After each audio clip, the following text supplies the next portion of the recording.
Today in Future Cities Africa, I chat with Giles Pendleton. He's the Chief Development Officer at Attacq Limited, the developers behind Waterfall City, and he's currently a non-executive director and chair-elect of the Green Building Council of South Africa.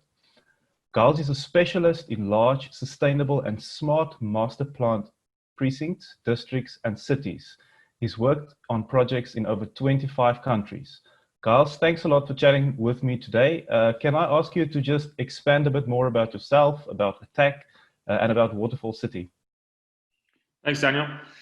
Yeah, I suppose this has been a long time coming for a return for me back to South Africa. It's in my base.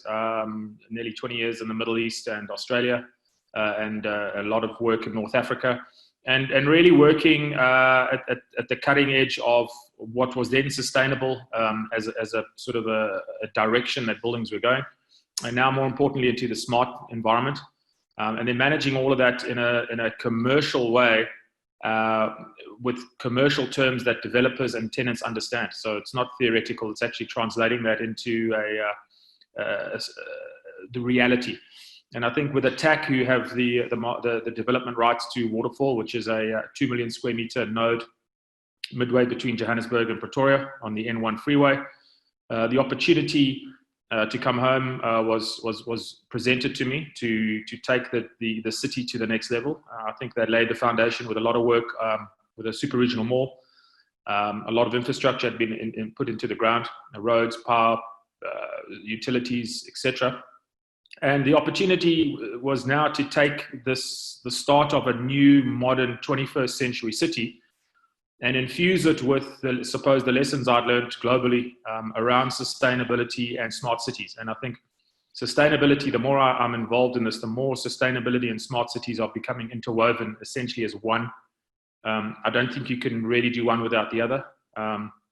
So we were on a journey at Attacq as a business. We have a very robust pipeline. We have 70% of our tenants, commercial tenants in Waterfall, are South African head offices of global companies. That's your PSGs, PwC, Deloitte, Accenture, Honda, Isuzu, etc. So we're in a strong position, and a lot of these companies are attracted by the proposition that we're a clean, functional, smart, working city that puts the human and technology side by side as the center of what we do. So it's all built around the human experience and how we use the cities, but that's interwoven with the need for technology. So that's from your security to your smart parking, to your building utilities, to PV management on an hourly basis. So yeah, I think it's a unique proposition because it's the first smart city in Africa. And with most of our buildings, if not all our buildings, I think by the end of this year, we'll have all of our buildings in Waterfall certified green. So we're walking the journey. So with the talk being on COVID-19 pandemics, has COVID-19 impacted your industry in a negative way at the moment or potentially in the future? Are you seeing any ripple effects of this pandemic having an impact on yourself, on your clients? Look, I think it's a little bit too early to understand the true impact. I think we're seeing the first sort of wave of the impact, which is essentially, no one can go to work. So, tenants don't want to pay rent. But at the end of the day, the landlord who owns the assets and has funded the assets has to service debt, has to pay staff, has to pay utility bills, municipal bills, rates and taxes. So it's a bit of a catch-22 for both parties. I think the compromise will eventually emerge. That's just with a landlord hat on. I think from a developer's hat, and we have a very, very busy development business. We've been stopped work now for 42 days on sites. So, we're behind program. We have lease obligations with the tenants that want to move in there. So there's a number of challenges in that space. But I don't think we've got yet the full impact of what COVID-19 is going to do when we attempt to come back to a normal world. And I think from our side, and the property industry as a whole, it's going to be quite harsh. I think buildings are going to have to be definitely designed in a different way. They're going to have to be operated in a very different way. Their cleaning and maintenance regimes are going to be completely different than they are today. Technology For example, no one wants to push a lift button. So what do we do? Well, technology is now going to be voice-activated lift commands and things like that. So there's going to be definitely be a shift. I don't think people will stop going to malls. I don't think people will stop living in apartments, and I don't think people will stop having an office to go to. But I think the days of trying to get as many people into an office floor are going to change. I think if you're going to have a dense setup, you're going to have to run 2 shifts, or you're going to have to sort of de-densify your offices. I think cubicles side by side are going to start to have screens between them. So I think all of those things are definitely going to come. We just haven't seen it yet, the expectation from the tenant side about what they need. But again, from our side, purely with our Attacq and Waterfall hat on, I mean, we haven't stopped in the last 40 days or so. We've concluded a number of new deals in our city for new tenants, and that's people committing to new buildings, both the industrial side and the commercial side. So I think business is still going on. I just don't think at this stage we have all quite understood the full-blown impact on our sector, and how we're going to react to that, and what that means to our properties. I mean, I think tenants are still coming to grips with how do they go back to work. How do you run different shifts? How do you keep doors open so that so you don't have to push a door handle, but at the same time maintain security? So it's all coming. It's all part of the journey, I think, from a COVID world. And we're not alone. I think what is nice from us is that we were one of the last to go into lockdown. So we learned a lot of lessons from the rest of the world. And I think we will probably be one of the last to come out fully. I think in Australia and New Zealand, they're opening up at the moment. So I think they're already starting to think about how buildings operate and are designed differently. So, it's good to be second sometimes. You can learn from other people's mistakes and wins. With a lot of unknowns that you've mentioned, what's your worst case scenario? From an owner perspective, from owning a lot of assets, I mean, we've got nearly 1 million square meters of buildings. I think rental guarantees, the ability for rents to be paid, I think is important from that side of our business. From the development side of our business, stop-start is no good from a construction process. I mean, we're dealing with it. I mean, we shut down over Christmas, which is your traditional builder's break. So it's not an unknown territory for us. But I think the disruption to the environment, I mean, I don't see one lockdown. I think a number of countries haven't started hitting their second and third waves yet, which is what the predictions are all about. I mean, you'd hate to get up and running, a slow wind back to business, and then stop again. I think it'll hurt a lot of people. So I think, our greatest fears, I suppose, are the stop-start nature. I think people cancelling new developments or wanting to move to new spaces. I definitely think that people, companies, for example, have been able to operate with out of the office. So, I mean, we have not skipped a beat. We've run 50 odd properties remotely. We've carried on with design meetings, development meetings, all sorts of things, and we've all done it from on a remote basis. I think the question will eventually arise is, do I need the size of the office that I currently have to do the business I do? Because I've just proved that I don't. So from a landlord's perspective, I can see people taking less space. So where they currently may have 4,000 square meters and they want to move to Waterfall, they may say, listen, I can do that same job with 2,000 and half my staff are remote, and it still works. So I think that is also yet to come. So the efficiency impact on buildings is going to definitely be something which would negatively affect us. I mean, obviously, in addition to the social economic issues of staff traveling and public transport, etc. But I think those are things we can't control, or that we are not really party to. Our space and what we deal with is going to be impacted. How severe, I don't know. I mean, that we've got to see. There a certain belief that you had before this pandemic about the future of Waterfall City, or the future of smarter, more efficient cities in South Africa and Africa, that might have now been altered, or maybe a belief that you did have that's now been proven, where other people might not have agreed with you on previously? Yeah, look, I think the smart tech is going to become more and more part of our lives. So, I mean, just giving an example of voice-activated lifts. I think detection and sensors are going to become a part of our world. I mean, for everything, for example, the ability to detect pathogens within an air conditioning system. I mean, we don't have it at the moment, but is it coming? Oh, without a doubt, it's coming. I don't know when, and I don't know where, and I don't know how. But it's definitely going to to come. So I think if you're on a smart city journey and you break it down to a smart tenancy, a smart building, a smart office park or park, a smart district, a smart precinct, a smart city. So expanding it as you get up. All those are microsystems and ecosystems that work independently, but within a network. So I think what you are going to find is that data is going to become a lot more powerful to building owners. I mean, we've spoken about, buildings being smart. The original journey on that was to give a sense of, wellness to your tenants. So a healthier tenants, should I say, or staff of a tenant take less sick days, which therefore indirectly equals more efficiency. So you can get more out of your staff because they are at work more and less sick. So the philosophy of that started to understand sick building syndromes and why do people get sick in a building. And then we started setting up smart systems to be able to read the data that told us that the air was good, or the water was good, or the light or the sound. So I think we're now going to expand that world to be what is the air we breathe? So instead of just looking at it, the quality of the air, we're going to start looking for things like, I don't know if we can, but start looking for things like pathogens and COVID-19 in the air we breathe, at what percentage. So smart buildings and the ability for these buildings to pull data from a number of sources will now, and being able to pull that onto a dashboard, being able to understand what that data means, being able to react quickly. So the minute you see something that's not right, it's real time.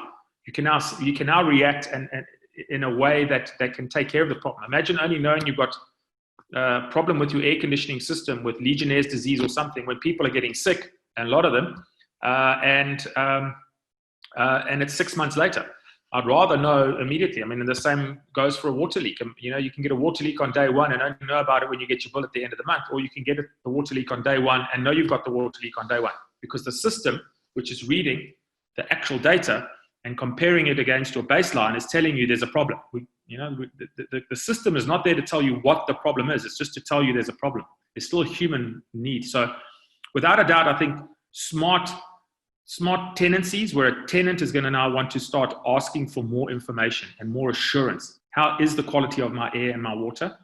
To buildings that need to start talking to each other and to a common infrastructure through their building management systems. And all that falls under the smart cities. I mean, smart cities affects everything in our lives. And I think all of our buildings are being designed with serious redundancies around this. I mean, the technology that's not here today doesn't mean we shouldn't be putting conduits and meet me rooms in buildings to allow for it when it comes in the future. So I think we're being very proactive in that regard. But without a doubt, I mean, COVID's it's gonna change everything. It's gonna change how we shop. It already is changing how we shop, how we drive, how we commute, and how we work. And I think the environments in which we do all those things are also going to have to react, definitely, without a doubt. And just thinking about other developers, maybe smaller developers, how do you think they are being impacted, and kind of what can they do to bounce back when situations do change? Yeah, it's a tough one. I think even your residential developers, people are going to be looking differently at the common areas. So like the boom when you arrive, your keypad, your finger sensor, those things are all going to change. We're now seeing we're installing scanners where you just run your finger under the scanner and it scans you that way. So you don't physically touch any surfaces. So I think your small developers are generally developing on spec for people. So they have to develop a generic product. I think the difficulty there is that the unique needs of a tenant or an owner or whoever it is, a user, are somehow going to have to be factored in when you're designing and building your building. I think for us, it's a lot easier. I mean, we have a tenant, he arrives, we get a spec from their global head office. It says we want so many air changes an hour, we want so many parking bays, and it's quite easy because it's a menu, it's a formula we follow. So we build for that tenant's specific requirements. And two buildings identical side by side may actually run and perform and be completely different on the tech inside and the smartness of them. So I think the small guys are going to battle because historically they've built a generic, a vanilla building. That vanilla now, we don't know what the new vanilla looks like. That's the problem. So I think it's going to be difficult, especially I think in the residential sector. I think it's going to cost a lot more to develop residential product. Just talking about lifts and fingerprint accessing, all that's just changing. I think we've seen now in one of the estates that we're in at the moment, is we're moving now to facial recognition. So no more touching any surface. The camera, you rock up, the camera will scan you in your car.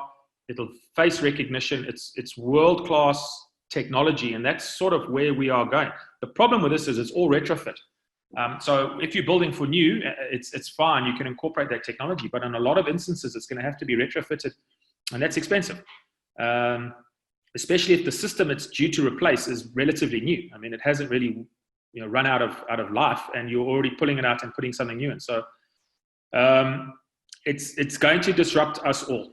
That's big or small. It's going to disrupt us. And just finally, any words of encouragement that you have for your fellow industry colleagues, clients in this that many people would deem as a very difficult time for them? Yeah, I mean, I suppose I take quite a proactive view of the world. I think, we've been through, this is not a world war. This is not a global tsunami or a major tectonic shift where we have earthquakes and things like that. So I think my view is that it's bad, but it's not as bad as it could be. I think there's a lot of euphemisms, but there's always sun after a storm. The sun does come out.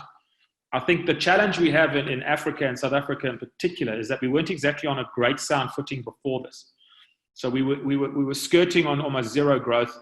We have population growth and zero economic growth, or low economic growth. So we didn't have a great foundation. So when you knock 6% off GDP, and you're now at minus 5.5% because you only had 0.5% of growth, but your population is growing at 2 or 3%. There's no work. I think the problem is expanding the business base. So, that's the big picture. And I always take the view that those are certain things that we can't control. What we can control is how we do what we do. And then, for us at Attacq, as I said earlier, is that we've been exceptionally busy. We've got a very, very robust pipeline. People are still ringing up and coming and saying, we want to move our business to Waterfall. So we are in a unique proposition, I think. The big challenge with low or flat growth in an environment is that when people move business, it's not because they are growing, it's because they are just moving. So it's just musical chairs. So when they leave if they come to Waterfall, they're leaving somewhere else, and that leaves a vacancy there. When you've got a growth environment, they could be leaving Waterfall to expand, and then therefore both landlords win. I think at the moment it's going to become quite predatory and cannibalistic in the way we landlords are battling to keep tenants. There's huge vacancies in places like Sandton. And I think the future is definitely going to be around smart nodes and precincts, especially around traffic, especially around master planning. 40 years ago, Sandton was a farm. Today, it's very congested from a traffic perspective. It's grown uncontrolled. And a lot of tenants don't want, great buildings, great facilities and amenities, but they don't want to deal with the traffic. So I think until we can get ourselves into a good public transport, view of the world and invest in that, and the government needs to come to the party. But I think all the signs are pointing that whilst this is a serious storm we're in at the moment, is that we will come out. There will be another day. There will be sunshine. There will be another storm. There'll be another rainstorm. There'll be another thunderstorm. But I think we will survive. The industry is too big to fail. I think there's, the country as a whole, its economic base, its business. I can't see, half of the JSE listed companies going out of business. So there will be casualties, but there will also be, when there are casualties, there's always the ability for somebody new to step up. So bad times, but let's focus on coming out of it and the good times, well, at least the better times.